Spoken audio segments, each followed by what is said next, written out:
All right. So we'd love to welcome Kim O'Rourke. Kim lives in Cromwell and works as the recycling program coordinator for the City of Middletown. She has led the city's recycling, composting, and waste reduction efforts since 1991, managing, planning, and directing educational campaigns, coordinating community projects, and moving Middletown towards a zero waste goal.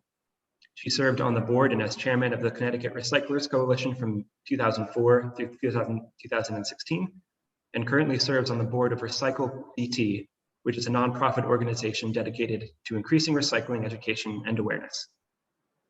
Kim has been composting for over 3 decades and has hands-on experience with backyard composting, community composting, and vermicomposting. She also is currently rolling out several food scrap diversion programs in Middletown. She was thrilled to participate in the Uconn Master Composting program this past spring and encourages anyone interested in learning more about composting to consider the program. So please welcome Kim. Okay, thank you. Thanks so much to the Blackstone Library. And I also want to thank Diana McCarthy-Burkery, who is Brantford's Sustainability and Compliance Manager, for inviting me here today to talk about composting. So this is just a little slide about me. As Brendan said, I live in Cromwell. I work in Middletown. I've been composting for over 30 years. And as the recycling coordinator in Middletown, I've run all different kinds of waste programs, including different types of composting programs, backyard composting, vermicomposting, medium and small scale, community composting, and currently doing a lot of work on food waste diversion. One thing I want to mention is I am not a master gardener or even an avid gardener, as I imagine several of you are. And I do a little bit of gardening, but I do know a fair amount about waste and about composting. And these are some of the programs I've worked on over the years. So I also want to mention the Uconn Master Composter program. This is a train the trainer type of program, and it's a 6-week class that explores the basics of composting, talks about the chemistry, the science, recipes and calculators, talks about different types of beneficial and harmful earthworms, vermicomposting, composting structures, and it gives you a little bit of information about speaking to the public. So it's a great program if you're interested in learning more about composting. They usually have a worm day, which unfortunately they didn't have this year because of COVID. And they usually do 1 or 2 field trips to different composting sites, which unfortunately we didn't have either because of COVID. But they do require, so besides the classes, they require 20 hours of community service to graduate. And then they hope the students will continue their outreach for years to come. So I was a student of this program this year, even though I've been composting for a really long time. I just was able to take the program this year and really found it helpful and useful. So this is what we're going to talk about today. What is compost? Why do we want to compost? What are the different systems? What are the elements that are involved? What are some recipes for compost and uses for compost? And then I'll offer some other resources and be happy to answer your questions. So compost is the controlled decomposition of organic materials. It makes an earthy, dark, crumbly substance that can be used as a soil amendment, and it's a really nutritious soil amendment. It's a controlled process. So decomposition happens in nature, but when you're composting, you're controlling it a little bit to help speed up the process. So it's a biological process. A fair amount of science is involved, but it can be as easy or as difficult as you want to make it. It is an aerobic process, so it requires oxygen to be involved. That's very important. And it goes through different temperature stages that we'll talk about. And sometimes those stages can't be reached. So we're going to talk about the difference between cold composting and hot composting. But the most important thing about compost is the microorganisms. It's a living soil. So the whole controlled process is to keep the bugs happy. Just like plants, just like pets, They need air, water, food to survive. And then the microorganisms do the work and convert the feedstock materials into the soil amendment. So why do we want to compost? There's lots of reasons, so many reasons to compost. It is good for the environment. It reduces waste going to landfills and incinerators. It's definitely a better way to manage waste than throwing it in the trash. 35% of what we throw away is organic and can be composted. So by doing this, it saves energy, reduces pollution, reduces greenhouse gas emissions, and it acts as a carbon sink. It actually will hold in the carbon. So composting is a great way to combat climate change and protect our soil. It also saves money. You can, in some areas, when you can reduce your trash and reduce your trash bill by getting a smaller container, or if you pay per bag, that'll save you money. It's also such a healthy amendment to the soil. You won't need synthetic fertilizers or pesticides. And instead of buying compost, why not make your own? It's a lot cheaper. Although the biggest reason to compost is soil health, I would say. So composting improves the soil structure. It aerates the soil. It improves the drainage of the soil. It adds biodiversity, adds organic nutrients, and which become available to the plants over time. So it has a natural slow release of the nutrients to the plants. It helps the plants resist disease. It prevents erosion, balances the pH, attracts worms, suppresses plant disease, and it just does so many great things to the soil. Why would we not? Why would we not compost? I don't know. So I just want to spend a couple minutes talking, I just want to spend a couple minutes talking about waste, because that's kind of my thing. We do have a trash problem, as I'm sure you know. Just as an example, in 1960, a person generated about 2.5 pounds of trash per day. In 2018, a person generated about 4.5 pounds per day, and then another additional pound of recyclables. So our trash generation has gone up a lot, and waste has all kinds of problems associated with it. There's environmental issues like air pollution, water pollution, space issues, where to put it, wildlife and marine issues, environmental justice issues, like the facilities are usually sited in poorer communities and they impact the health of the people living there. In Connecticut and New England, we are running out of space to put our trash. We don't have a lot of space like they do in the West or the Midwest, but in my mind, that doesn't matter so much. But it's just getting harder and harder to site new facilities. And recycling isn't the answer. It is better than throwing it away, but we're not going to recycle our way out of this problem because recycling has issues as well. So according to a 2015 waste composition study by the State Department of Energy and Environmental Protection, over 900,000 tons of organic material is still in our waste stream. So that's like food waste, yard debris, leaves, grass clippings, and compostable paper. So all this material could be composted. Waste reduction is a big part of the solution, but also composting is vital to managing this problem.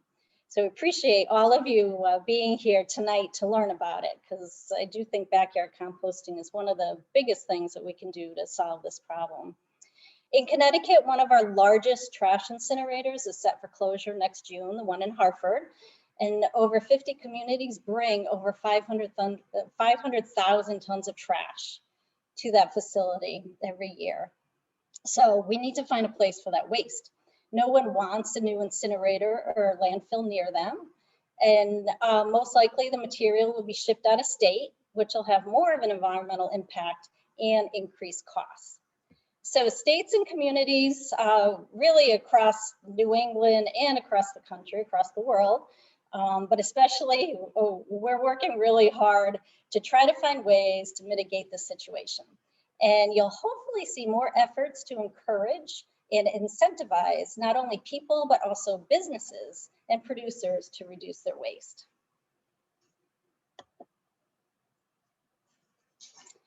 So I also want to mention that there's lots of different ways to compost. We're going to talk about backyard composting. It's, in my mind, it's the best way to manage the waste because it's right on site. There's no transportation. The costs are low. There are lots of different ways to backyard compost. Vermicomposting is also another great option. That's working with worms, having them do the hard work. It is a little hard to do the worms on a large scale. I had a medium-sized worm composting facility for a little while, but they come and go. They're tough to maintain. And community composting is happening more. So whereas if I was given this presentation 20 years ago, you really wouldn't have see a lot of community composting in this area anyway. But now there are businesses that have popped up that collect food waste from homes and they compost it on a mid-scale level, and it's pretty cool. It's a great way to handle it. There's on-farm composting, and then there's municipal drop-offs and curbside collection where the food waste goes to an anaerobic digester. And Brantford is doing some work on this. You might have heard about, they have a food waste drop-off at the transfer station and a pilot collection in the Short Beach area. But you do have to keep in mind that if the food waste is being picked up or you're dropping it off, that and it's going to an anaerobic digester, the materials that they take is probably slightly different than what you would put in your backyard compost. So you do have to kind of pay attention with what is allowed. But tonight we're going to talk about backyard composting, and there's lots of different options. And like I said, it's one of my favorite options. So what I think is the best thing that you can do if you can do it. So you do have to think about some things if you're going to backyard compost. You have to think about the space you have. Do you have a yard? How much space do you have? Can you use? Can you have piles of things in your backyard? What are your goals? Are you a gardener? Do you want to generate a lot of compost? Or are you just doing it as to keep the food waste out of your trash? Or are you doing it just because you think it's cool? I mean, that's okay. And what kind of time do you have? And how much energy do you have? So when people are thinking about starting a compost area, I ask them to think about those things. What space? What are your goals? And how much time and energy do you have? So first I'm going to talk about the bins. There's several different kinds of bins out there. This is a pre-made stationary bin. They're usually black. They come in different shapes. They are often made out of recycled plastic. You harvest the compost from the bottom. There's not really any heavy lifting.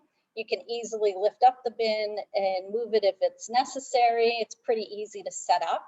It can take less than a half hour, if even that. It is enclosed, so that helps keep any pests out. And although it can't hurt, I had one of these at City Hall, and I did have some sort of animal digging underneath. So it can't hurt to put a piece of hardware cloth on the bottom with maybe like 4 to 6 inches on each side to keep any animals from digging underneath. But overall, it's tidy for the neighbors. I will say it works best if you have 2 of them, because then one can be working and one can be resting. The downside of this type of bin is that there isn't a lot of natural aeration. So you do need to aerate it yourself, either with a pitchfork or an aerator. Lots of municipalities do have community sales with these types of bins. And like I said, they're easy to use and fairly inexpensive. So you could also have an open pile, but this does have its risks. So it can be just a pile, or it can have 3 sides around it like this one does. Very easy to turn. There's lots of aeration in there. It can be hard to get the heat up, which can be okay. It just slows the process down a little bit. But the problem with this open pile method is that it is more likely to attract animals. It's good if you're just doing yard debris, but if you're going to put your food scraps in it, I would not recommend an open pile, especially if you're in an urban or suburban area. The ideal size for any of these bins is between 3 by 3 feet and 5 by 5 feet. You need that amount of space to get the material to heat up and for the adequate airflow. So next we have wire bins or pallet bins. So these are also low cost, low budget. It's a great way to repurpose wooden pallets. But again, these are best really for just yard trimmings if you're in an urban area, because they can attract critters and it can be hard to keep them out. And then next we have the 2 or 3 bin system, which is great for big gardens. So if you're a big gardener and you want to generate a lot of compost, this is a great system. It's easy to turn the material from one bin to another. You do want to make sure that it's lined with 1/4 inch or 1/2 inch hard cloth to keep the critters out. And you want to put that in between and on the back side of the bin. The boards in the front usually slide out so you can easily move the material. Now, to use this type of bin, you usually use one side for storing your browns, and we'll talk about browns and greens in a second. Use the second bin to add the material, so that's your working compost. And then when it's full, you move it to the third bin, which is the resting bin, where it can sit for 4 to 8 weeks to become your compost. What do you need, Milo? This size is a little big for a single family. It works for multiple families, or have seen it a lot in schools. And there's lots. I don't know. Do it yourself. Wait for Dad. Oh, I think somebody's not on mute. Maybe if everybody can check and put themselves on mute. There are lots of do-it-yourself systems on the internet too. So if you want to build it yourself, that's totally doable. It does take a little bit of time though. I do get a lot of questions on the tumblers. Tumblers look like they're awesome, right? It's a little simpler. They're above the ground, good for a small space. They're a closed bin, they're neat, they turn with a handle. The cons on the tumblers though is that they're costly. They cost a lot of money. You can make them yourself. They also have do-it-yourself instructions on the internet for tumblers. But the other con is that they usually only handle a small amount of material, and it can get hard to turn. Sometimes they get pretty heavy and it can be hard to turn them. Ideally, it's best to use a tumbler with another type of bin, just because when it needs to set, it needs to set. You need to stop adding things to it. And it is kind of, it often doesn't have a lot of space in it. It doesn't touch the soil like the other ones do, so you might need to add a shovelful of soil to keep the microorganisms going. Sometimes it gets too wet because people forget that you still need to put carbon material like leaves in it. So you need to make sure that you have a carbon-rich material near it and add it to it.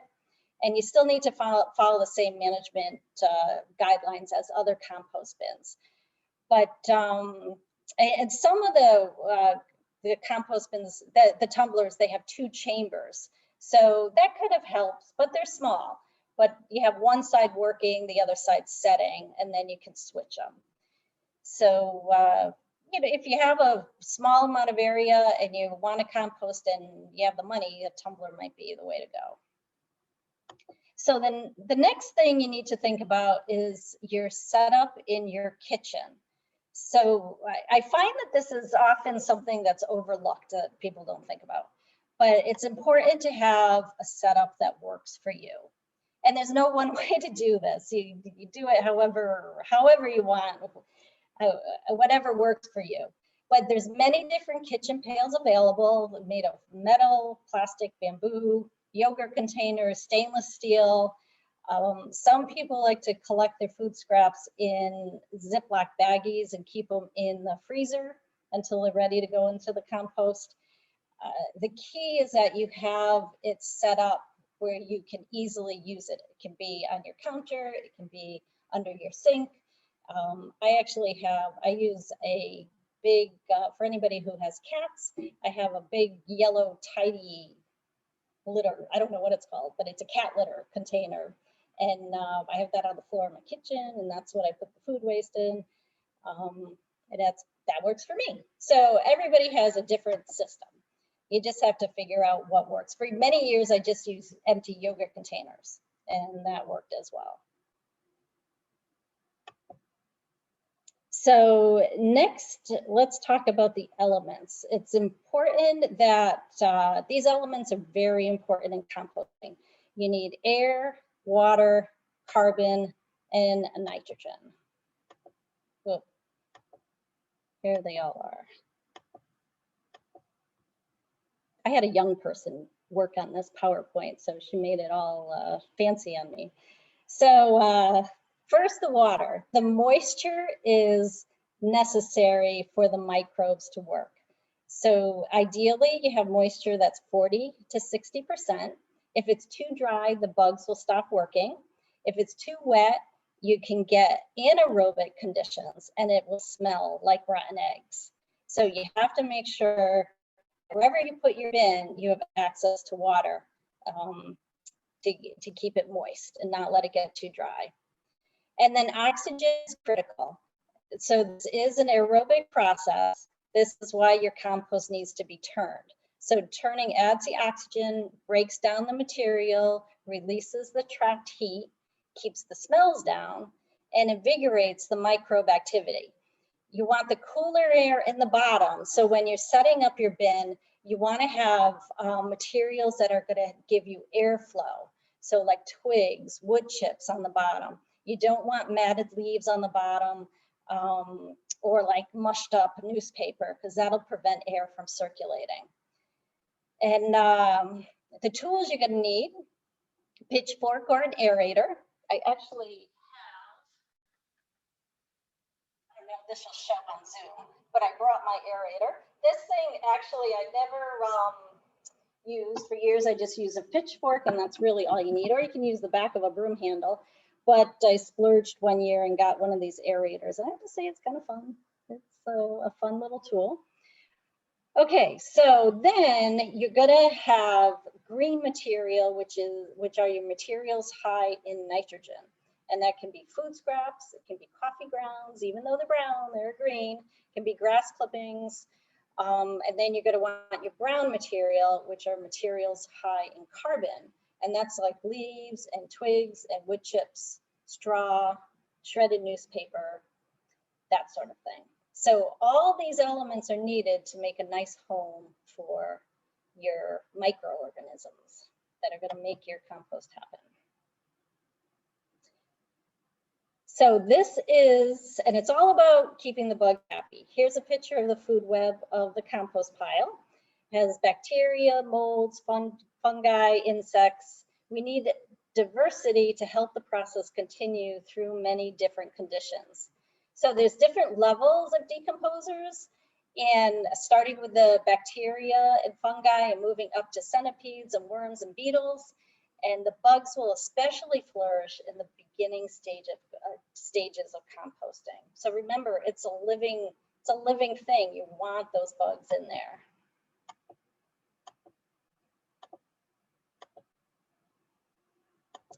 Okay, my mouse. So here's what to put in your compost bin. We talked about the greens, the nitrogen-rich materials like vegetable and fruit scraps and peels, breads, pastas, rice, grains, coffee grounds, napkins, paper, coffee filters, tea bags, eggshells, grass clippings, that sort of thing. And then, my mouse is getting finicky. We have brown materials, which are high in carbon.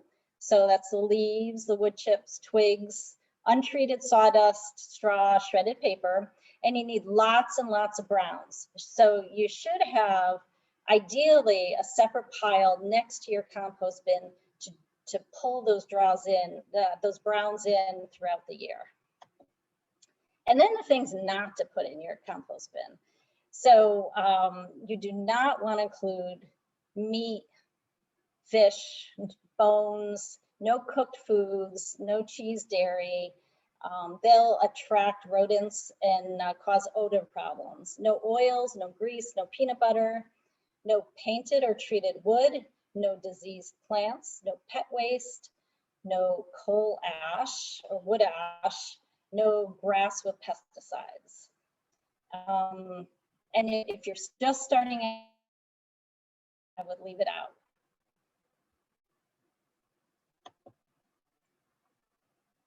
So you can't talk about composting without talking about the carbon to nitrogen ratio.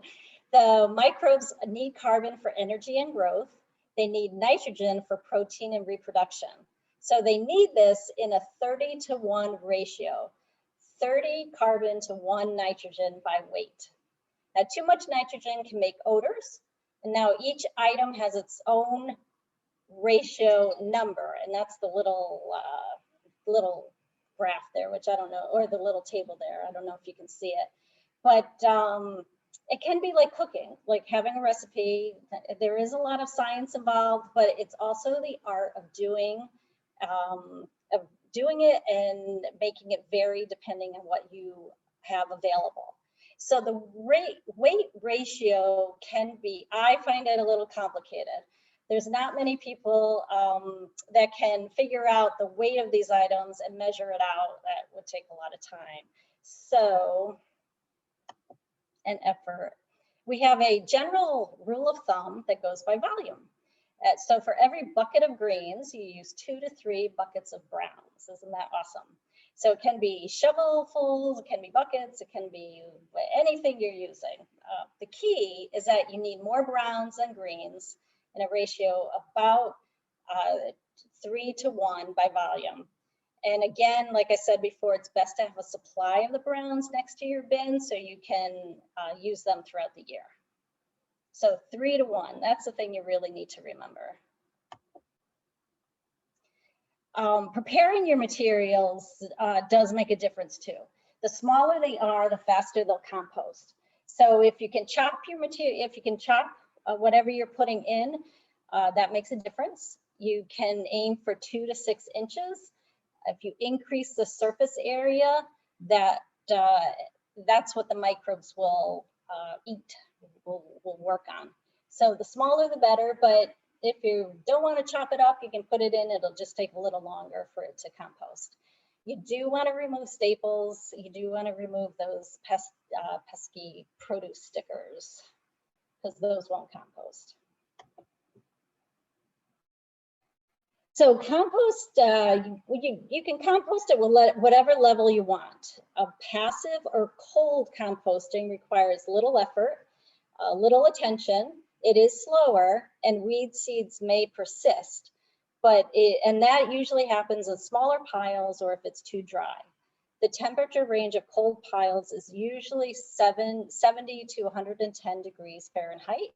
It doesn't kill the seeds or the pathogens. It's very slow composting. If a gardener is maintaining a cold pile, care should be taken not to add the diseased plant materials or seeds. So for active or hot composting, heat is generated as the microbes eat the matter. It goes through different stages, a mesophilic stage, which is like 68 degrees to 113 degrees Fahrenheit, and then a thermophilic phase, which can go up to 150 degrees. And this is a stage that destroys the pathogens and the weed seeds.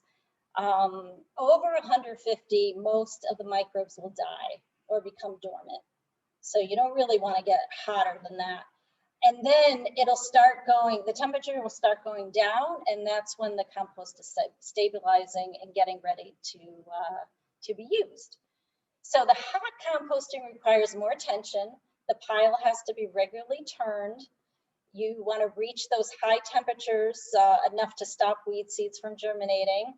You have to have adequate moisture, and you need the temperature to be at least 145 degrees to prevent seeds germinating, and then you need the temperatures of 130 degrees for 3 continuous days to kill human pathogens.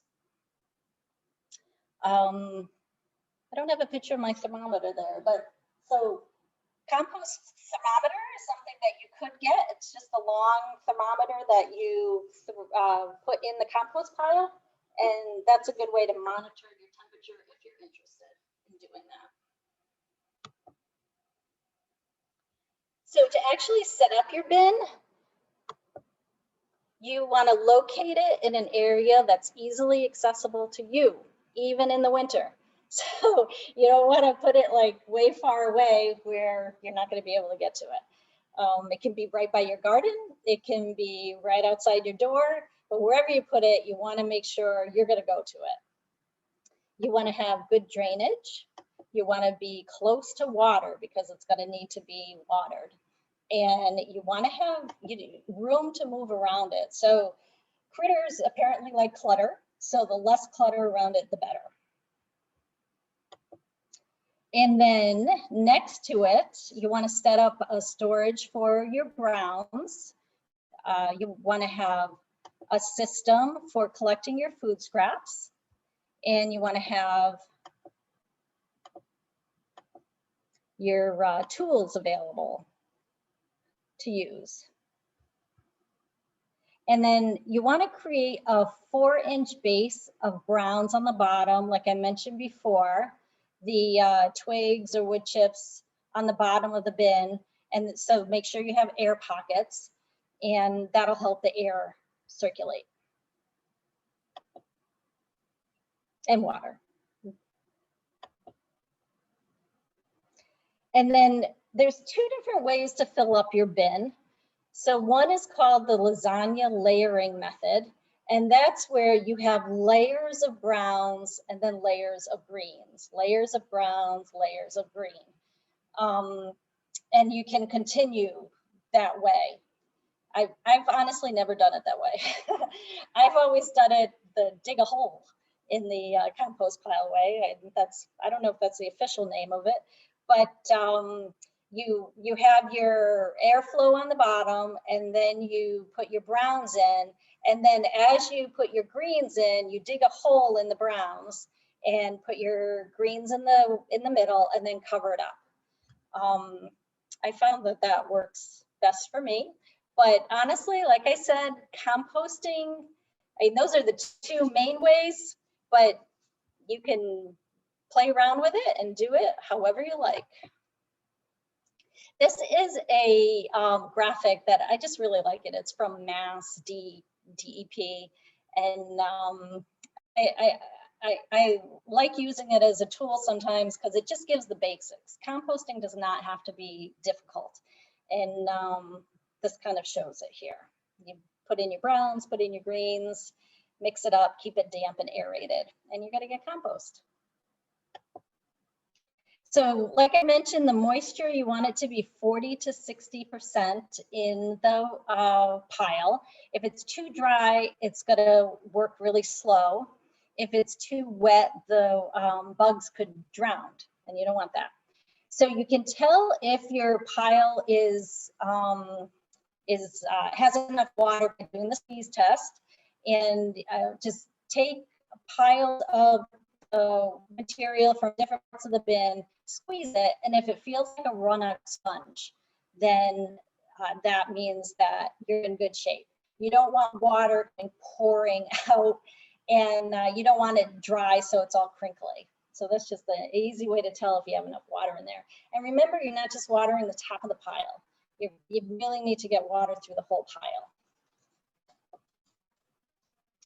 And so when you're done, once you're done, you want to keep adding material until you're done. You want to keep stirring it, aerating it, and then you'll start to notice that the temperature is going down. Once you think it's ready, it does need to sit for at least 30 days. So that's a time just to let it rest. And then when you're ready, you can screen it if you want. It's not necessary, but you could take hardware cloth and screen it, or even just some people have fancy screens, some people don't. Totally optional, but when you screen it and there is some material that doesn't go through the screens, then you can put that right back into the compost. So characteristics of the compost, you can tell it's done if it's crumbly and loose, dark brown, has that earthy smell, and you don't see any of your food scraps or leaves in it, and the pile should have shrunk to about 1/3 of its size. It is kind of cool to see. Composting is cool. To watch the pile go down. I have to say I want to say it's like magic sometimes, but it's not magic, it's science, but it is very fun to watch that happen. Now, there are a couple tests you can do to see really if your compost is done. The respiration test is where you take a handful of moist compost and put it in a plastic bag, press out the air and seal it, let it sit for 3 days out of the sun, and then open it and smell it. And if it has that earthy smell, then it means it's ready. And then you can also test the quality of the compost if you're going to be using it for gardening. And that's where you count out 100 seeds, add it to a plate of the compost, moist compost, and keep it moist and warm for a few days, and then compare the number of sprouts that come up to the germination rate on the seed packet. And that'll give you an idea of the quality of the compost you have. So ways to use your finished compost. It's a soil amendment. So remember, it's not supposed to be just a soil. You mix it into the soil to give it added nutrients. And you can mix it into your garden bed prior to seedling or transplanting. Add a 1/2 inch of compost mixed into like the top 6 inches of the soil, and that'll give it a boost. You can use it as mulch to add like 1 inch of compost onto the surface of the soil between plants, or you can make a potting soil out of it. Now, I will say we did a garden at our city hall this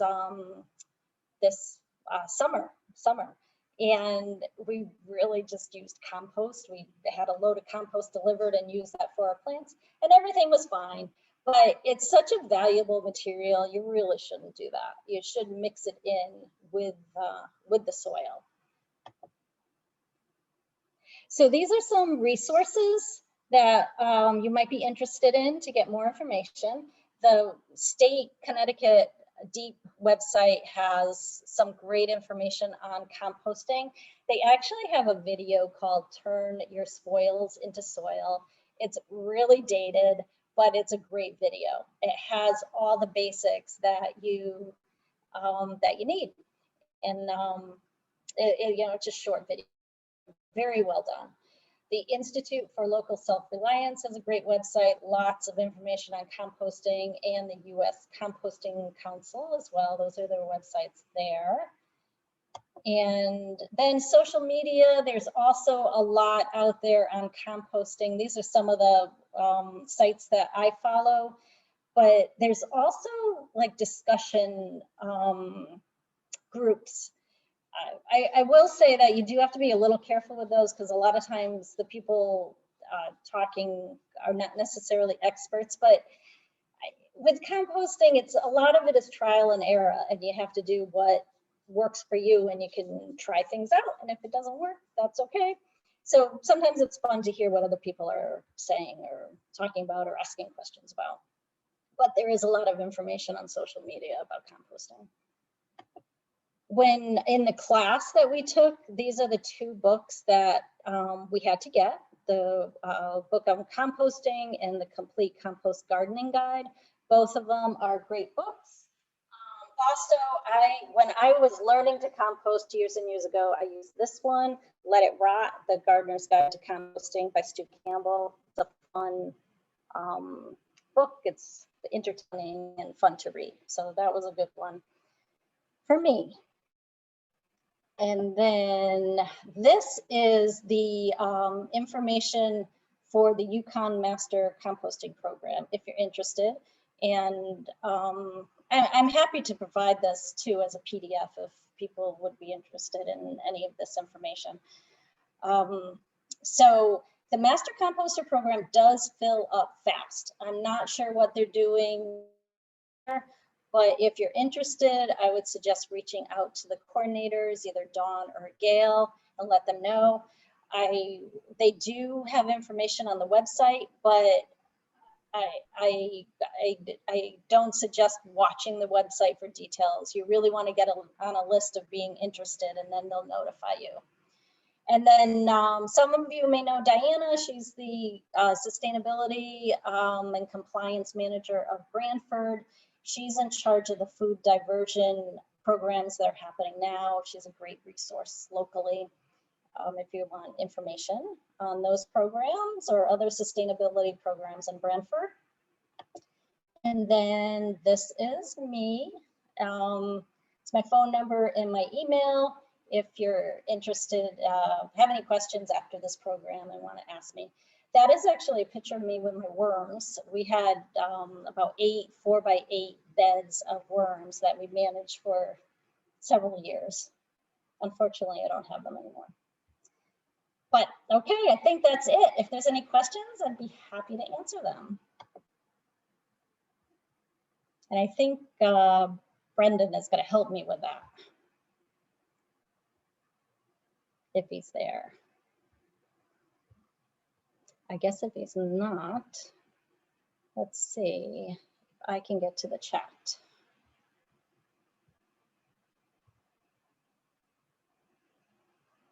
Brendan, are you there?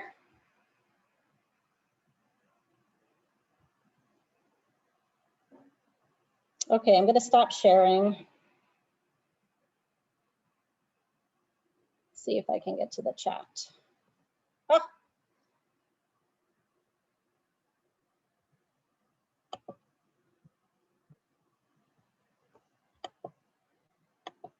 Okay. All right, I'm going to start at the top. So I can see that composting can retain carbon, but does it produce significant amounts of methane, or should it? So I'm not the expert on this. It produces methane, but not as much as if you're sending it to a landfill or trash incinerator. We did talk about that in the Master Composting Program, and that was basically what they said. It does produce some methane, but not anywhere as near the amount of other ways of disposing of the waste. And what ratio of greens to browns to use? So we talked about that, 3 to 1. And okay, why is wood chips and sawdust okay, but wood ash is not? I knew somebody would ask this. So we had several presenters in our classes. All of them said, no, don't use wood ash. Don't use, obviously, charcoal ash or coal ash. And the reason was something to do with the pH. So the pH of ash goes up when you add it to compost. And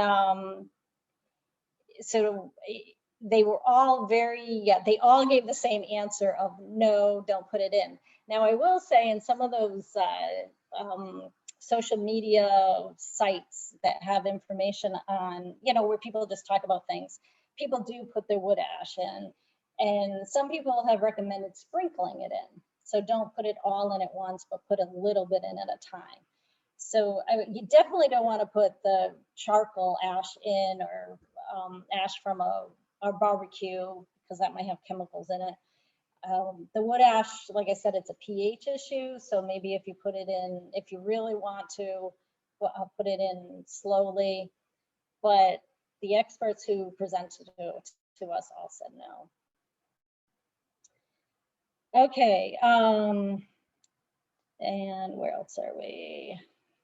Okay, I'm trying to get rid of some dyed mulch. Can I throw that into my compost as brown?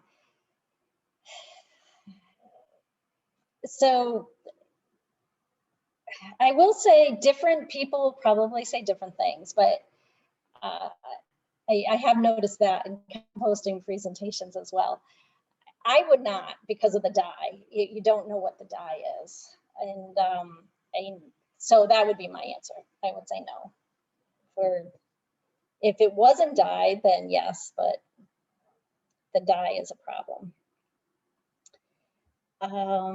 So how do I, oh, here we go. Sorry, I am jumping. My compost bin is too wet. How do I fix this? Add browns. So you definitely want to add some leaves or sawdust, or I mean, you can even put shredded paper in, and that will, so you definitely want to put some browns in there to soak up the moisture, and then keep mixing it up, and that'll help dry it out a little bit. The leaves also, they can be shredded if you want, but they don't have to be. Shredding them will help the composting process go quicker, but not absolutely necessary. So how do I get the heat up? I have open bins. Should I cover them with a tarp? So you don't have to cover them with a tarp. And I think, as I mentioned, getting the heat up in an open pile is tough, or open bin. It can be hard. You want to check the size of it. So 3 by 3 to 5 by 5, you want it like that size.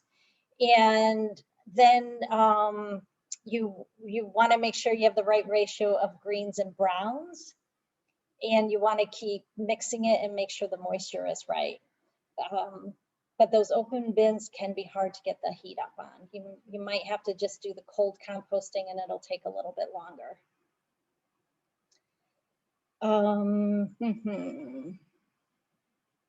So how frequently should I turn my tumbler?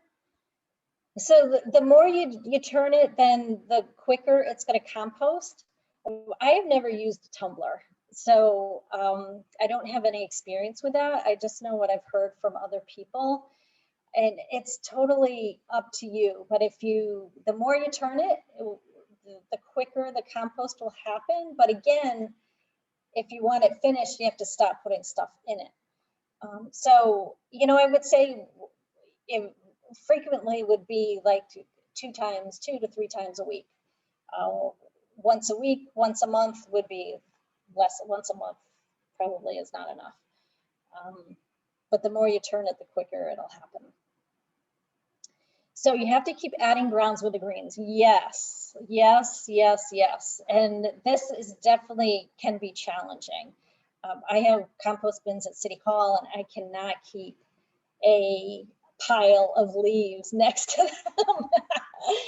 But I need them every time I add greens. So what I do is I fill up the bin with leaves, and then I'll add the food scraps until it starts going down, and then I get more leaves and throw it in there. So it's really, like I said, it's an art. You have to do what kind of works for you, but you really need more browns than greens. Otherwise, it's going to be smelly and it's going to be wet. So can I use a garbage bin with a lid to make compost? I plan to drill holes on the bottom. Yes, yes, yes, that will definitely work. And there's definitely information on the internet about how to do that. But you can definitely compost like that, yes. I started my own compost pile and have lots of worms, but I'm finding I'm growing veggies out of it. Does that mean it's not hot enough? I've used some of my ash from the backyard fire. And does newspaper have ink on it? Yes, it does. Although what we discussed in the class was that the newspaper ink, apparently whatever they're using now is soy-based, and it doesn't have the chemicals in it, so it is okay for composting. And then they even said that even printer ink does compost it goes through the process and it breaks down, so it's not a problem. If you're concerned, I wouldn't put it in, but they did recommend that it was fine. And if you're growing veggies out of it, which actually I think is kind of fun, it's not killing the seeds or hasn't killed the seeds yet. So yes, it's probably not hot enough. It's not uncommon for home backyard composters not to get their piles up to the high heat. I mean, that is not uncommon. So it's going to be a longer process for you, and you don't want to put any diseased plants in there. Okay, so let's see. When turning and mixing the compost, should one go all the way to the bottom and mix it to the bottom? So as your compost gets working, it's good to mix it from the bottom, and you'll find that those twigs will break down, and then they'll just mix right into the pile. I mean, if not, if you can't get to the bottom, that's okay too, because it'll decompose, it'll compost, and it'll be fine. I do find I use my aerator, and you know, this goes down and then you twist it and then the prongs come up and pull up stuff from the bottom. But depending on the type of bin you have, a pitchfork can do that as well. So if you can get to the bottom, yes, but if not, it's okay too. It's gonna be okay. Okay, thank you for the kind comments.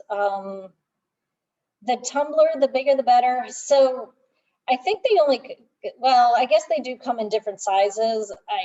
I'm not sure the bigger the better, but I guess the bigger it is, it'll handle more waste for you. So, but it can be hard to turn. So just remember that when it's full of waste, I mean, if you're really strong, then that's okay. But if you're not so strong, that could be a problem. So the bigger would not be better for me because I wouldn't be able to turn it. Okay. So from my experience, how fast can you compost? Well, from my experience, I don't get compost very fast because I don't work at it that hard.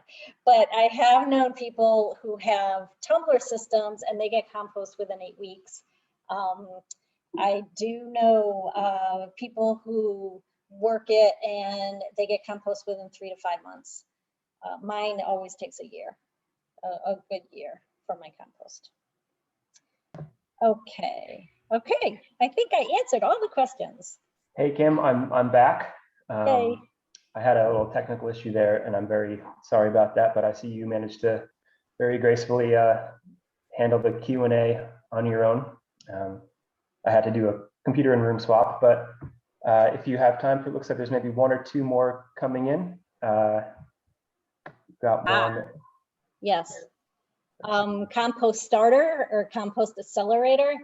So the folks who spoke with us, and I've heard this over the years, is that they're not worth it. They're not worth the money, that you can just actually throw in some soil or some old compost and that'll do the same thing. So numerous presenters said not to purchase the compost starter. And any special considerations for winter? So fall is a great time to start because of the leaves coming down, and it's a good time to get those leaves. Usually in the winter, things will slow down. I mean, I think any time is a great time to start composting. But if you start in the winter, just be aware that it's gonna start pretty slow. And things probably won't start happening until the spring when it warms up a little bit. But it's okay, you can start whenever you want. Just make sure that wherever you put it, you can access it in the snow.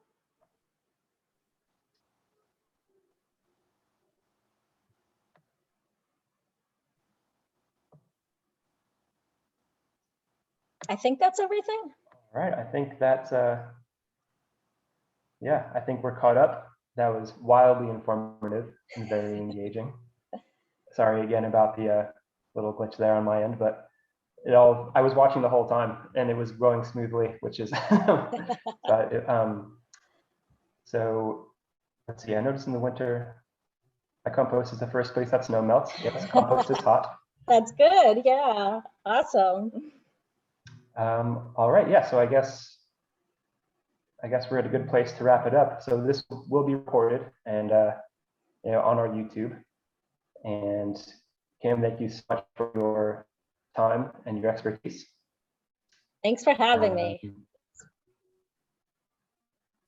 And we can call it a night unless you have any final words for our guests. Nope, I just want to thank everybody for coming tonight on this beautiful night and sticking with me throughout the presentation. Really, if you have any questions, please reach out to me at the City of Middletown. I'm on the website and this will be available if you need it. But thanks so much and happy composting. Thank you. Oh, yeah. This was wonderful. Thank you. Great. Thank you. All right. Have a great night, everyone.